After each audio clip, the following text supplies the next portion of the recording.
Hi, this is Pulin Desai, Group Director, Product Marketing at Tensilica for Vision and AI. Tensilica customers over 7 billion processors annually. We are number one in terms of DSP IP licensing revenue. We are number two in terms of processor IP licensing revenue. 19 out of 20 semiconductor vendors are our customers. We have over 300 worldwide licenses for our DSPs and our processors. And we have over 200 ecosystem partners.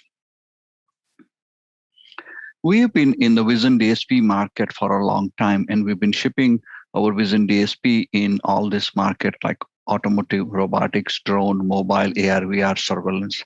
And we see some of these trends in this market, like in automotive, robotics, and drone. Different types of sensors like image sensors, LiDAR, radars are being used. In mobile and AR, VR, 3D sensors like time of flight and multiple image sensors are being used.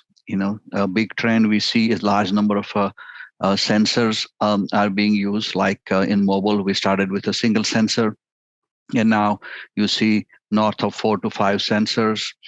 In automotive, close to 20 different type of sensors, high frame rate, and like 30 frames per second, 60 frames per second, high resolution, especially for still image. We've been getting a lot of high resolution, but like we are seeing a lot of video high frame rate, like 1080p, 4K, and even going to 8K. Now that you have a lot of different type of sensors, there's a need for sensor fusion.